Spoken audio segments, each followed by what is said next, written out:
Welcome to your cozy corner of calm. Here, you'll find gentle stories and the soothing sound of rain, created to help you unwind, ease your thoughts, and drift peacefully into sleep. If this space brings you comfort, consider subscribing so you'll always have a quiet place to return to. Now, make yourself comfortable, close your eyes, and let tonight's story carry you gently into rest. Title: The Whispering Willow Beneath the Golden Hues of a Fading Afternoon. The quiet town of Willowbrook rested in the embrace of endless rolling meadows. A narrow stream wound its way through the land, its waters murmuring gentle secrets to the willows that lined its banks. One such tree, an ancient willow with sweeping branches, stood taller and broader than the rest. It was known as the Whispering Willow. For generations, townsfolk believed the tree held the memories of all who had once rested beneath its shade.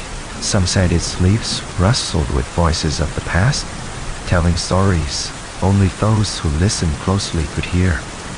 At the heart of Willowbrook, in a modest cottage with white shutters and a garden of wildflowers, lived Eleanor Reed. Eleanor was a woman of quiet grace, her hair silvered by time, her hands worn by years of tending to the land. Every evening, as the sun cast amber light across the fields, she would take her usual path to the Whispering Willow, her heart carrying both joy and sorrow. Eleanor, as husband, Samuel, had planted the willow when they first moved to Willowbrook. Together, they had watched it grow, just as they had watched their children take their first steps beneath its branches. And when Samuel passed, the tree became Eleanor's refuge, a place where she felt his presence inch the rustling leaves, where his memory lingered like the scent of the earth after rain. One crisp autumn evening, as she sat beneath the tree with a book resting on her lap, a voice interrupted her thoughts. "So you hear it, Mrs. Reed?" She turned to see a young boy, no older than 10, standing nearby. His name was Oliver, the baker's son. He had an inquisitive mind and eyes that reflected the sky after a storm, deep and filled with wonder. "Hear what, Oliver?" she asked gently. "The tree," he said, stepping closer. "It whispers." Ewell smiled. "And what does it say to you?" Oliver hesitated, his small fingers tracing the veins of a fallen leaf. Would think he'd tell stories, but would not he understand them yet? Eleanor looked up at the swaying branches. "Perhaps," she said, "you meant to listen a little longer." From that evening on, Oliver often joined Eleanor beneath the Whispering Willow. She shared stories of the town's past, of Samuel's laughter, of summer days when the fields shimmered like gold. And as the season passed, Oliver grew to love the tree as deeply as Eleanor did. Years went by, and one winter morning, Willowbrook awoke to a willow stood silent. A whispering willow stood silent, its branches heavy with frost. Eleanor, now frail but still grateful, wrapped herself in a thick shawl and made her way to the tree one last time. As she sat beneath it, she closed her eyes and let the wind carry whispers of days gone by. She felt Samuel's warmth, heard the echo of children's laughter, and knew that the tree had gathered every story she had encountered there. Her hands folded peacefully in her lap. He did not cry. Instead, he sat beside her, listening to the wind through the branches. And from that day forward, whenever someone asked about the Whispering Willow, Oliver would smile and say, "It tells the stories of those who listen." Title: The Whispering Pines. On the outskirts of a quiet little town where rolling meadows stretched endlessly and a crystal clear river wound through fields of wildflowers, there stood a forest of towering pines. The townspeople called it Whispering Pines, for when the wind blew, the trees sang inch-soft, soothing voices among those who cherished the forest. Was an elderly man named Henry Whitmore. He had lived in the town for over 70 years, and every evening, without fail, he would take a slow walk through the woods. The scent of pine and earth, the rustling of leaves, and the gentle hum of nature had been his lifelong companions. One summer, a young woman named Clara moved to town. She had left behind the noise and haste of the city in search of peace. Though she hardly knew what peace would look like, she rented a small cottage near the forest, hoping that the quiet might help her rediscover a sense of belonging toward town. One evening, as the sun dipped low and bathed the world in golden light, Clara ventured into Whispering Pines for the first time. She walked slowly, her fingers brushing the bark of the ancient trees, feeling the heartbeat of the forest beneath her feet. It was there she met Henry. He stood by a fallen log, gazing at the setting sun filtering through the leaves. His face, though weathered, carried a serene warmth. "Good evening," she greeted him softly. Henry turned and offered a kind smile. "Good evening, young lady. First time in the woods?" She nodded. "It is beautiful here. It feels alive." "It's alive," Henry replied. "The trees remember. They whisper the stories of those who have walked these paths before." Clara chuckled. "He want to know. And what stories do they tell you?" Henry gestured for her to sit on the log beside him. "They tell me of change, of how the river once ran wider, how the seasons have shifted, how the laughter of children used to echo through these trees more often." He looked at her thoughtfully. "And they tell me when someone carries a heavy heart?" Clara hesitated, then looked down at her hands. "Was suppose they rewrite. Mort came here to escape something. Though Mort, not sure what exactly." Henry nodded as if he understood completely. "Sometimes we don't need to name what burdens us. Sometimes we just need a place where we can set it down for a while." For many evenings after, Clara found herself returning to Whispering Pines. Henry taught her the language of the trees, the way the wind carried secrets, how the river hummed lullabies, and how, if one listened closely, nature itself could soothe the heart. As the weeks passed, Clara noticed a change within her. The ache that had weighed on her chest for so long began to fade. She no longer felt lost. She had found solace in the rhythm of the forest and in the quiet wisdom of an old man who had learned to listen to the world. One evening, when the leaves had started to turn golden and the air carried the first whispers of autumn, Clara asked Henry, "Do you ever feel lonely?" He smiled gently. "Not anymore. The trees have been my friends for longer than one can remember, and now try to navigate. So I'm a friend there walks among them." Clara smiled back, realizing in that moment that peace had found her, not in grand gestures or distant places, but in quiet conversations and steady presence of someone who understood. As she left the forest that night, the pines whispered softly, carrying the stories into the wind. And for the first time in a long while, Clara felt truly at home.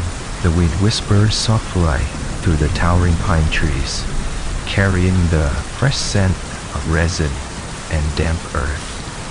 As twilight cast golden hues upon the sky, a small wooden cottage nestled by the edge of a tranquil lake.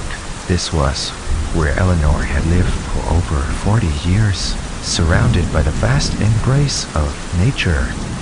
Each morning, the warbling of songbirds greeted her, and in the evenings, gentle deer ventured to the grassy meadow just beyond her porch. Every night, before darkness fully settled, Eleanor would sit on her weathered wooden chair on the porch, gazing out at the still waters. She would sip her chamomile tea, letting its delicate warmth soothe her, and open an old, well-worn journal, a collection of memories spanning decades. Tonight, as the first stars emerged, she recalled a summer long past when her granddaughter, Clara, had come to stay. Clara was a city girl, always rushing from one task to another, her heart filled with ambitions and plans. But in this quiet retreat, she learned to slow down. She listened to the rustling of leaves, the rippling of water, and the sigh of the evening breeze, and she discovered that sometimes joy was not in chasing grand adventures, but in savoring the smallest, most delicate moments. Eleanor smiled as she remembered the afternoon they had rowed across the lake. Clara had trailed her fingers through the cool water, watching the ripples stretch outward. "Grandma," she had asked, her voice curious, "don't you ever feel lonely out here?" Eleanor had simply shaken her head. "Not at all, my dear. Here, we have the most wonderful companions. The sun greets me with golden light each morning. The wind dances around me, telling stories of distant places. And at night, the stars whisper ancient secrets as they shimmer above." Clara had laughed then, but later that night, by the crackling fire, she had sighed and admitted, "What thing would understand now? Everything here has meaning. Nothing rushes.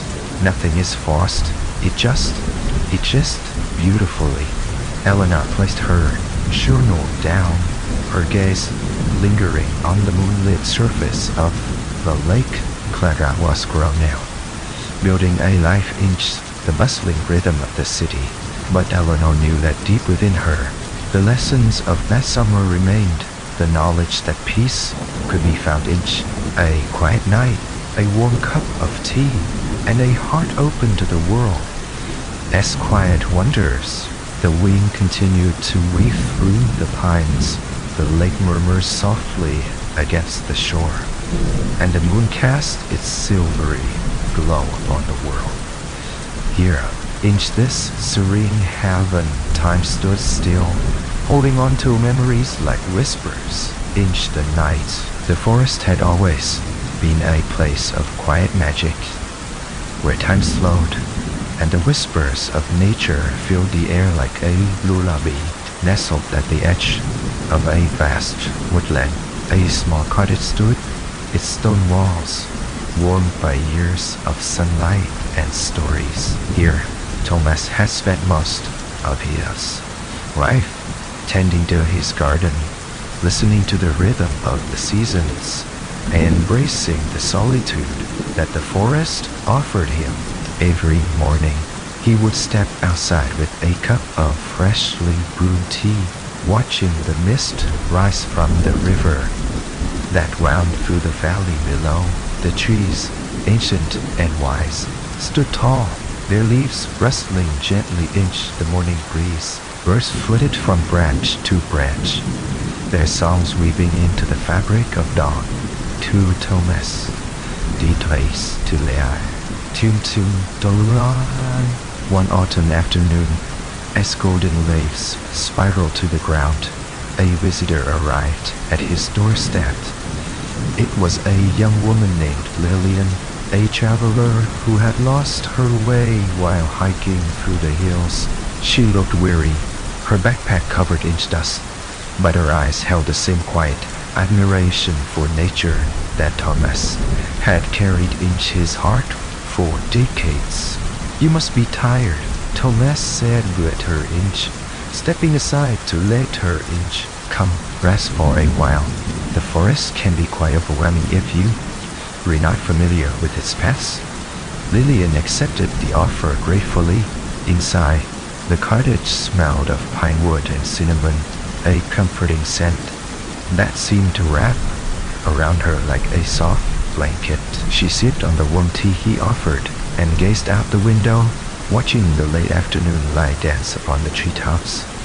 "What was looking for something," she admitted after a long pause, "but not sure what it is. What thought may be, if Maud wandered far enough."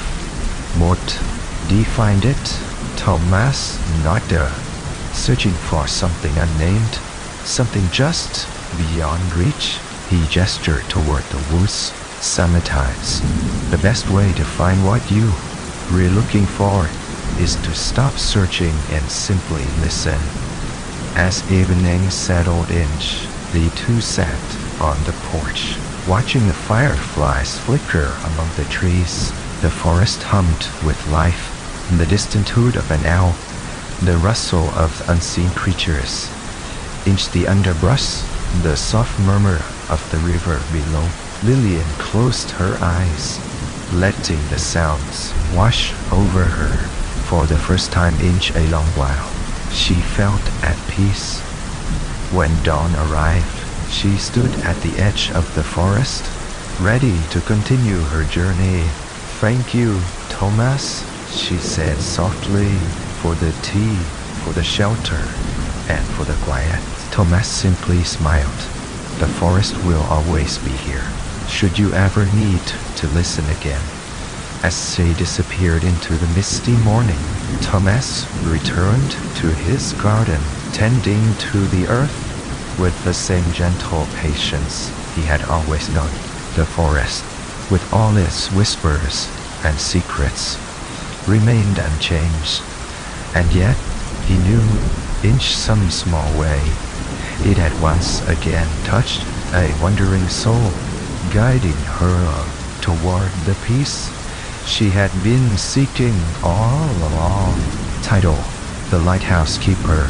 As promised, beyond the rolling hills and meadows of a quiet seaside village stood an old lighthouse, perched upon the rugged cliffs of Blackwater Bay. It had been there for over a century, its beacon cutting through storms and fog, guiding lost sailors home.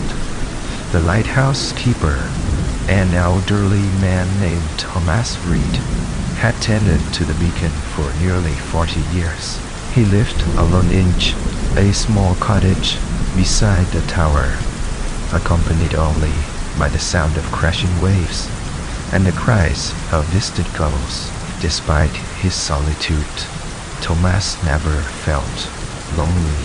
He had the sea, the wind, and the lighthouse, a faithful companion that had never let him down. But there was one promise. It had made long ago, a promise that kept him waiting. One autumn afternoon, a golden light shimmered on the water. A young woman arrived in the village. Her name was Eleanor, and she had come in search of something she could not quite name. The villagers spoke of the lighthouse keeper, of his kindness, and the many years he had spent keeping the light burning. Intrigued, Eleanor made her way up the cliffside path, the salty breeze tangling her dark hair. She found Thomas sitting on a weathered bench near the lighthouse, gazing at the horizon as if expecting something or someone. "Good afternoon," Eleanor greeted him softly. Thomas turned, his deep-set eyes warm with quiet wisdom. Good afternoon, miss. What brings you up here? She hesitated before replying. Mort's, monsieur. Mort suppose Mort just needed to see the lighthouse up close. He nodded knowingly. The sea calls to those who are searching. Eleanor sat beside him, watching as waves roared endlessly toward the shore. Have you always lived here? Thomas chuckled. Almost, Mort came as a young man. Took up the keeper's post and never left. Why, his smile faded slightly, replaced by something distant. Because Maud made a promise. Eleanor glanced at him curiously, waiting for him to continue. Long ago, says, friend, there was a sailor, my closest friend. We grew up in this village, dreaming of adventure. He set sail one autumn morning, promising to return before the first snowfall. Maud swore to keep the lighthouse burning until he did. Eleanor, as heart ached at the quiet weight of his words. Did he ever return? Thomas shook his head.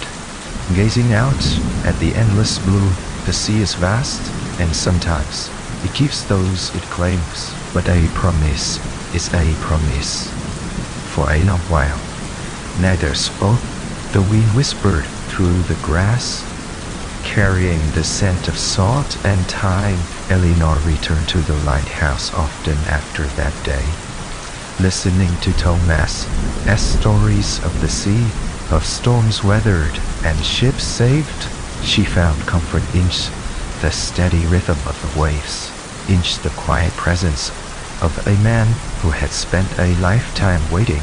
One evening, as the sky burned with hues of crimson and gold, Eleanor asked, "Don't you ever regret staying?" Thomas smiled, the lines on his face deepening. No, a promise kept is never wasted, and in the waiting would have seen beauty what might have otherwise missed. As autumn gave way to winter, Eleanor found herself drawn not just to the lighthouse, but to the quiet certainty it represented. She, too, had been searching for something, for meaning, for a place to belong, and perhaps she had found it here among the cliffs and the waves. The first snow fell one evening as the lighthouse. Thomas, wrapped in his old wool coat, stood at the railing, watching the sea as he always did. Eleanor stood beside him. He would have been proud, she whispered. Thomas nodded, his breath misting into the cold air. What things saw too, the sea stretched endlessly before them, the waves whispering stories only the patient could hear. And in the lighthouse, the beacon burned on, steadfast, unwavering, just as it always had title. The lantern emitted the mist, a thick mist clung to the valley, soft as a dream and silent a memory. It drifted through the trees, over the hills, and past the quiet cottages of Evermere, a village nestled deep within the heart of nature. At the edge of Evermere, where the cobble paths met the wide expanse of the moors, stood an old wooden lighthouse. It had been there for as long as anyone could remember, though no one truly knew why. There was no sea for miles, only rolling hills and a river that shimmered under the moonlight. And yet, each night, a golden lamp flickered in its tower, cutting through the mist like a guiding star. The keeper of the light was a woman named Agnes Holloway. She was neither young nor old, neither sorrowful nor merry. She simply was. Her days were spent tending to the wildflowers that grew along the river bank, and her nights were spent keeping the lantern lit. Many in the village wondered why she did it. The lighthouse served no real purpose. And yet, without fail, the lantern glowed. Every night, some whispered that she was waiting for someone. Others believed she was guarding a secret. Only she knew. One evening, as the mist thickened and the river hummed its quiet song, a young traveler arrived in Evermere. His name was Elias. He carried only a satchel and the weight of a long journey. Curious about the mysterious light, he wandered toward the old lighthouse. He found Agnes sitting bent over, her hands resting gently in her lap. "You keep the lantern burning every night," Elias said. "Why?" Agnes studied the mist swirling over. "Because someone, somewhere, might need to see it," Elias frowned. "But there's no sea, no lost ships, no sailors looking for shore." She smiled, her eyes reflecting the golden glow of the lantern. "Not all who are lost sail the seas." Elias remained silent, the weight of her words settling in his chest. He had been wandering for so long, searching for something he could not name, and yet, in this quiet village, with the mist curling around his feet and the lantern shining through the night, he felt, for the first time, that he had arrived. The days passed, and Elias found himself returning to the lighthouse each evening. He and Agnes spoke of the stars, of the river, as whispered secret, of the unseen paths that led people home. One night, as he stood beneath the lantern, as golden glow, Elias realized he no longer felt lost. "Một understand now," he said softly. "The light, it is not for lost ships, it is for lost souls." Agnes nodded. "And you, Elias, have found your way as the years passed." The lantern never dimmed, and the mist continued to dance over that valley. And though many travelers came and went, there was always a light waiting for them. In the dark, the meadow stretched endlessly, a sea of golden grass, swaying gently in the autumn breeze. At its heart stood an old oak tree, its branches sprawling wide, offering shade and whispers of memories carried by the wind. Just beyond, nestled between the rolling hills, a small cottage stood, its walls covered in ivy, its windows reflecting the golden light of the setting sun. For as long as she could remember, Margaret had lived here, in this quiet haven where time seemed to move at a different pace. She had inherited the cottage from her grandmother, who had once told her that the land held stories if only one cared to listen. And listen Margaret did, every morning as the dew glistened on the grass, and every evening as the stars blanketed the sky. One late afternoon, as she sat by the oak tree with a book resting on her lap, she heard the sound of approaching footsteps. Turning, she saw a traveler, an elderly man with silver hair and kind eyes, making his way through the meadow. He carried a small satchel and walked with the careful steps of someone who had seen many roads. "Good evening," he greeted with a gentle nod. "Một am not intruding. Một used to pass through this meadow many years ago, and something drew me back." Margaret gestured to the open space beside her. "You welcome to rest here. The meadow has a way of calling people back." The man sat down, exhaling a soft sigh as he looked out at the golden waves of grass. "Một used to visit this place when Một was a boy," he said. "My parents would bring me here on long summer afternoons.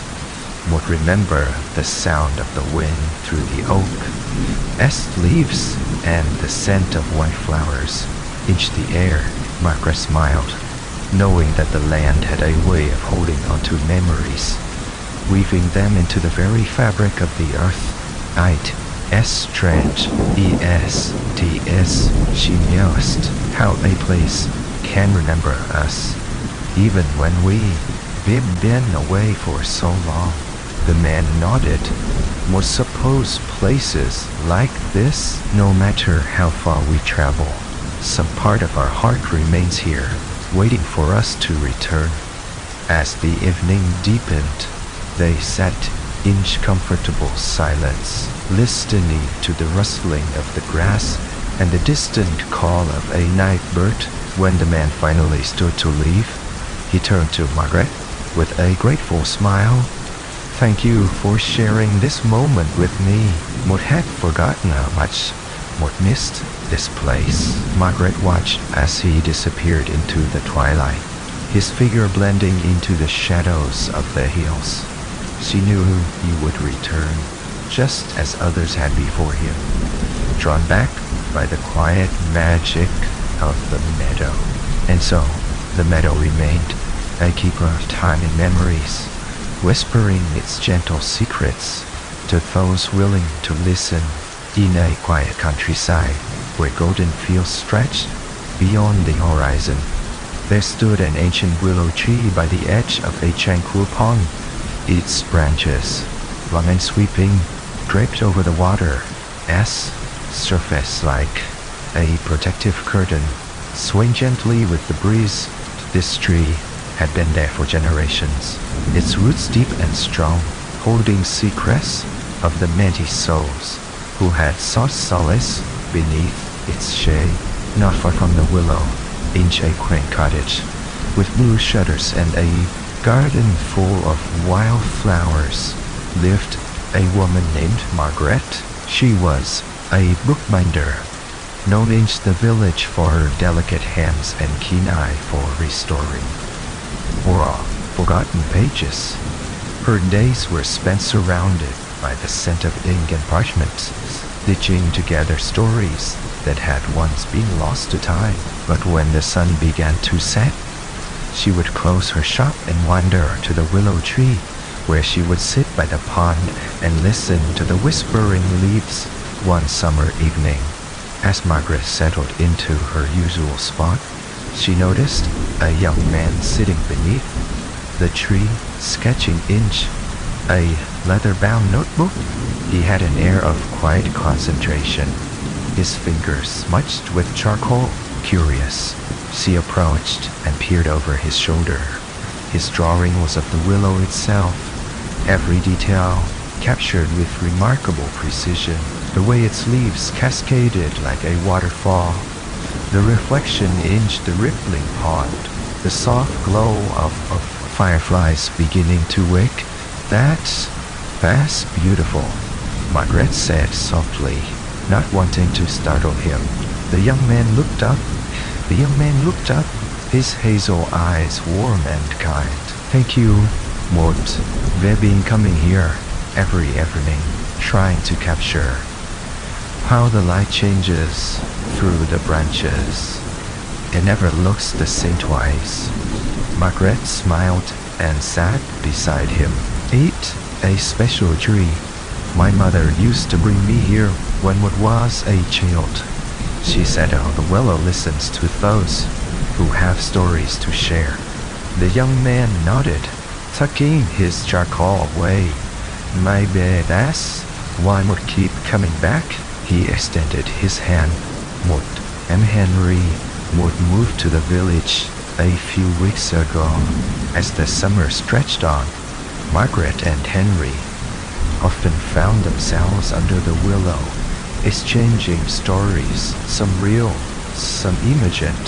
Margaret spoke of the books she restored, the handwritten letters she had found tucked between pages, the mystery left behind by those who had owned them.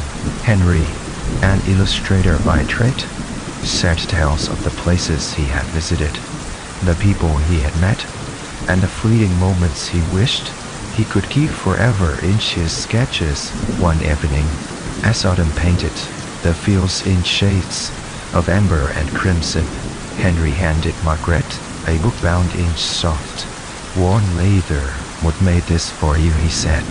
"It is filled with drawings of the will, the pond, the sunsets, our little corner of the world. Margaret ran her fingers over the pages, her heart swelling with gratitude. As winter approached, the willow shed its golden leaves, but Margaret and Henry continued to meet beneath its branches, wrapped in scarves and laughter. The villagers often saw them walking together, lost in conversation, their bond growing like the roots of the ancient tree. Years later, long after their hair had turned silver, the village children would find them still sitting beneath the willow, hand in hand, their stories forever entwined with the whispers of the leaves. Deep in the heart of a golden autumn forest, nestled between towering maple trees, stood a small wooden cabin. It belonged to an elderly woman named Margaret, who had lived there for as long as anyone in the nearby village could remember. Her home was a place of warmth, filled with the scent of cinnamon, dried herbs, and old books, where the fire always crackled softly in the stone hearth. Margaret was a quiet soul, content with the rhythm of the seasons. She spent her mornings gathering firewood, brewing spiced tea, and watching the mist rise from the valley below. She had once been a school teacher, guiding young minds through stories and lessons of the world, but when time slowed her steps, she found solace in the arms of nature. One crisp morning, as the leaves painted the forest floor in hues of amber and crimson, a visitor arrived at Margaret's doorstep. It was a young man named Daniel, a writer who had come to escape the noise of the city and find inspiration in the tranquility of the countryside. He had heard whispers in the village about the wise woman of the woods and hoped she might have a story to share. Margaret welcomed him with a warm smile, inviting him inside. She poured him a cup of tea, its steam carrying the scent of cloves and orange peel. "Tell me, young man," she said gently, "what brings you to this quiet corner of the world?" Daniel hesitated before answering. "Well, suppose more message or something," he admitted. "A story, a truth, something was seen to have lost in the rush of life." Margaret nodded knowingly.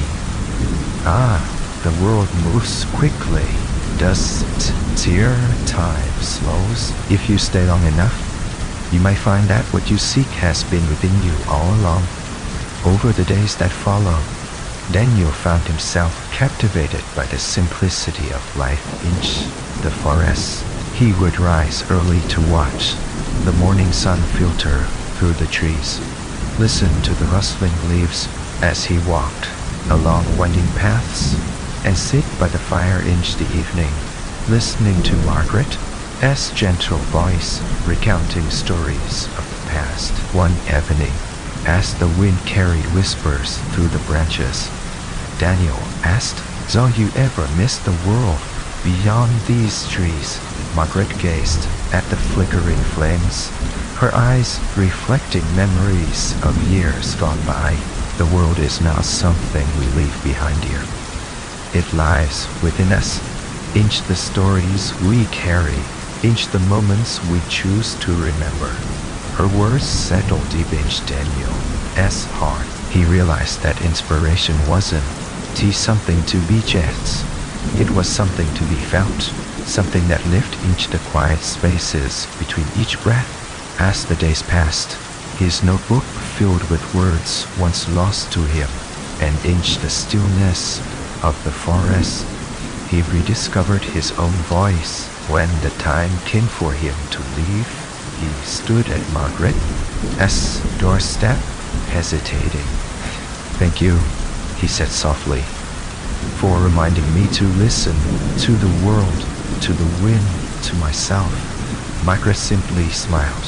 The forest will always be here, and so will always be here, and so will its stories. Carry on with you.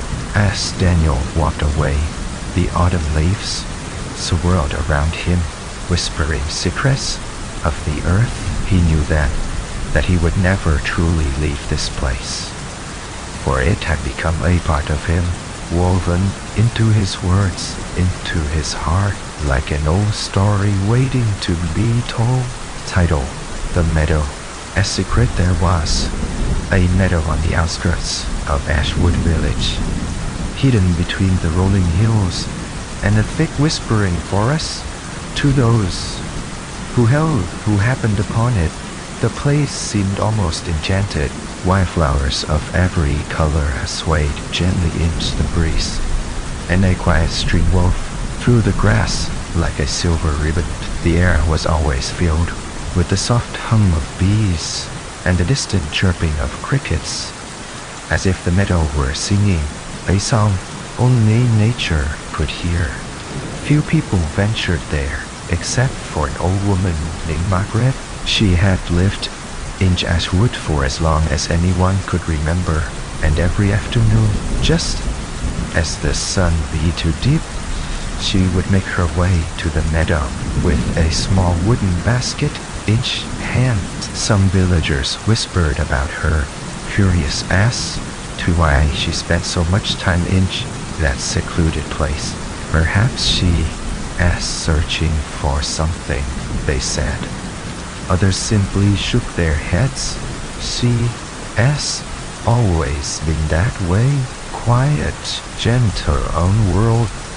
One summer evening, a young boy named Oliver decided to follow her. He had seen her disappear into the tall grass many times before, and curiosity got the better of him. Staying a few steps behind, he watched as Margaret knelt by a patch of wild violets and began to hum softly, her fingers brushing against the petals with careful reverence. "What are you doing?" Oliver finally asked, stepping forward. Margaret turned, a faint smile on her lips. "Listening," she replied simply. "Listening to what?" "The meadow," she said, patting the ground beside her. "Come, sit with me, and you'll hear it too." Oliver hesitated, but eventually settled into the grass. The air smelled of earth and flowers, and the warmth of the fading sun wrapped around them like a soft embrace. "Close your eyes," Margaret instructed.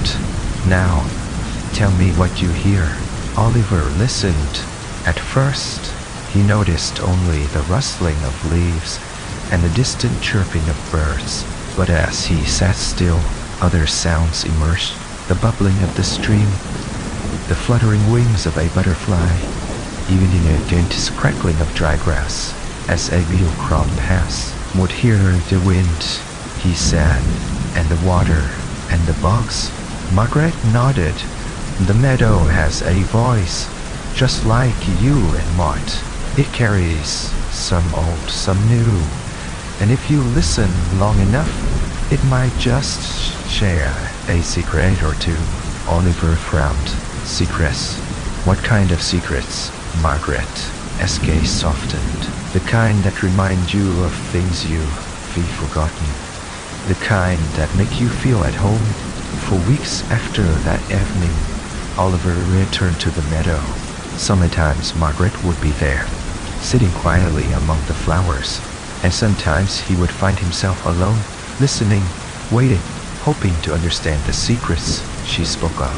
One day, as the first hints of autumn painted the leaves inch gold and crimson, Margaret handed Oliver a small, folded note. "It's time for me to go," she said. Oliver's heart sank. "Go where?" She smiled gently. "Somewhere. The wind calls me." As she walked away, Oliver unfolded the note. The words were written in delicate, flowing script. "Remembers everyone who has ever loved it. And now, it will remember you too." Years passed, and Oliver grew from a curious child into a thoughtful young man. But no matter how much time slipped away, he never forgot the meadow or the woman who had taught him how to listen. And on quiet afternoons, when the wind whispered through the grass, he would sit among the flowers, close his eyes, and remember Tidal, the song of the river. There've always been a mystery. It wound through the valley like a silver ribbon, its waters whispering secrets only the trees could understand. Some said if you listened closely enough, you could hear a song carried on the current, a melody so soft, so gentle, aches the heart of the valley. In a small stone cottage covered in ivy lived Margaret Sinclair. She was a woman of quiet habits, known for her love of books, her well-tended garden, and the way she always left her windows open, as if waiting for something unseen to drift inside. Every evening, as the sky golden, Margaret walked to the river edge and sat upon the same smooth stone she had claimed as her own since childhood. She would close her eyes, let the breeze caress her skin, and listen. The water murmured, the leaves rustled, and in between those sounds was the song, the same melody she had heard since she was a girl. But she was the only one who seemed to hear it. The villagers of all the woods spoke of the river's beauty, its clarity, its ever-changing moods.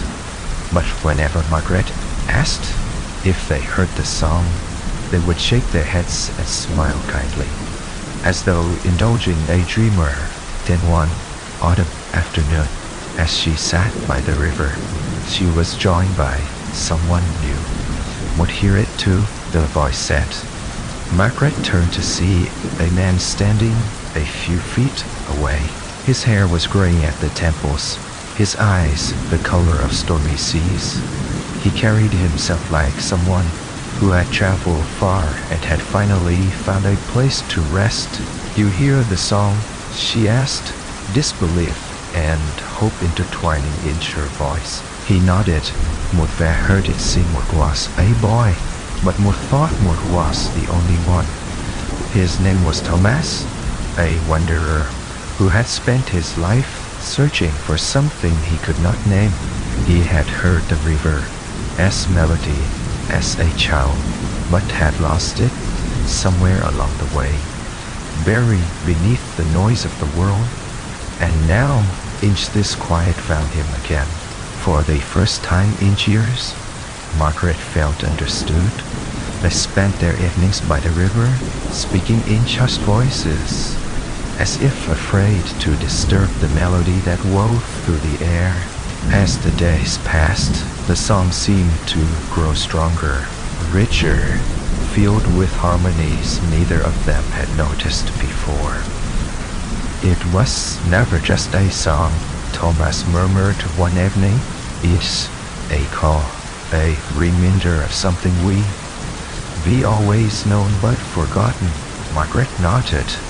A reminder that we belong. And so, as the seasons turned and the river flowed, the two of them remained, listening, remembering, and knowing that, at last, they had found their way home.